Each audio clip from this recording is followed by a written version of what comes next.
اللہ الرحمن الرحیم اللہم صلی علی سیدنا محمد وعلی آل سیدنا محمد۔ السلام علیکم۔ سورہ یاسین ایک ایسی صورت ہے جسے کثرت سے لوگ روزانہ پڑھتے ہیں، لیکن اکثر لوگ سورہ یاسین کی قرأت میں ایک ایسی غلطی کر جاتے ہیں جس کا انہیں علم تک نہیں ہوتا۔ وہ غلطی کیا ہے جسے ہم انجانے میں کر جاتے ہیں؟ 22ویں پارے کی آخری آیت کا پہلا اور سورہ یاسین کی 21ویں آیت کا پہلا لفظ۔ اگر ہم اس لفظ کو دیکھیں تو آیت کے بعد الف پر کوئی حرکت نہیں، تو ہم اسے کیا پڑھیں گے؟ ہم میں سے اکثر لوگ اس لفظ کو اتبعوا پڑھیں گے یا پڑھتے ہوں گے، لیکن اصل میں یہ لفظ اتبعوا پڑھا جائے گا۔ اتبعوا پر اکثر ہم غلطی کیوں کر جاتے ہیں؟ وہ اس لیے کہ قرآن پاک میں الف لام بہت جگہ آیا ہے جس کو عربی گرامر کے مطابق زبر کے ساتھ پڑھا جاتا ہے، جیسے الذین، اللتی، الذی۔ اس وجہ سے اکثر لوگ سورہ یاسین کی تلاوت کے دوران لفظ اتبعوا کو زبر کے ساتھ پڑھ جاتے ہیں، جس کی وجہ سے اعراب میں غلطی ہو جاتی ہے تو معنی بھی تبدیل ہو جاتے ہیں۔ سوال یہ ہے کہ ہم کیسے پہچانیں گے کہ کوئی لفظ جس کے شروع میں الف آ رہا ہو تو اس پر کیا اعراب لگے گا اور اس لفظ کی ادائیگی کیسے ہوگی؟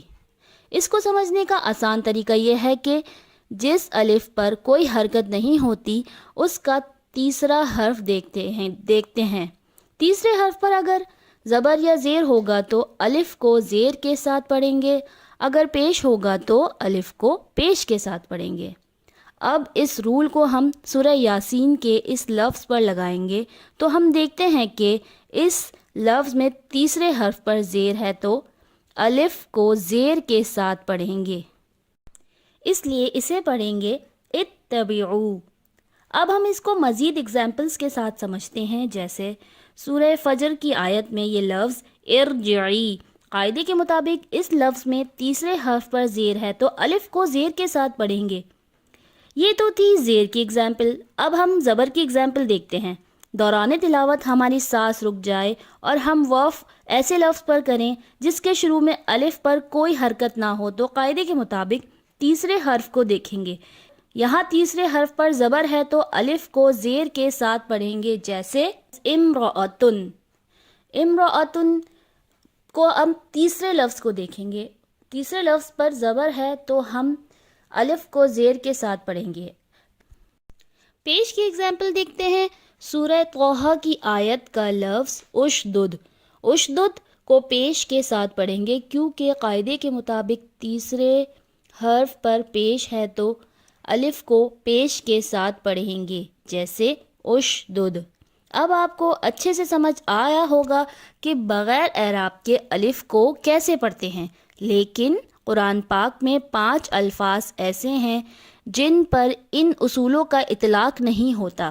ان 5 الفاظ کے تیسرے حرف پر پیش ہے تو الف پر بھی پیش آنا چاہیے، لیکن عربی گرامر کے مطابق ان الف کو زیر لگا کر پڑھیں گے۔ جیسے وہ الفاظ یہ ہیں: امشو، اقدو، اتقو، ایتو، ابنو۔ ان الفاظ کو ہمیں یاد کرنا ہوگا۔ اگر ان الفاظ اور اصول کو یاد رکھنا مشکل ہو تو آیت پر وقف نہ کریں اور دونوں آیات کو ملا کے پڑھیں، جیسے کہ سورہ یاسین کی یہ آیات وَجَاءَ مِنْ أَقْصَى الْمَدِينَةِ رَجُلٌ يَسْعَىٰ قَالَ يَا قَوْمِ اتَّبِعُوا الْمُرْسَلِينَ اتَّبِعُوا مَن لَّا يَسْأَلُكُمْ أَجْرًا وَهُم مُّهْتَدُونَ۔ جیسے سورہ فجر کی یہ آیات یا ایتھا النفس المطمئنۃ ارجعی الی ربک راضیۃ مرضیہ۔ سورہ طٰہٰ کی آیات ہارون اخی اشدد بہ ازری۔ اس طرح ملا کر پڑھنے میں معنی بھی تبدیل نہیں ہوں گے اور ہم گناہ گار بھی نہیں ہوں گے۔ امید کرتے ہیں یہ ویڈیو آپ کے لیے مفید ثابت ہوگی۔ اسے مزید آگے لوگوں تک پہنچائیں اور ثواب دارین حاصل کریں۔ جزاک اللہ۔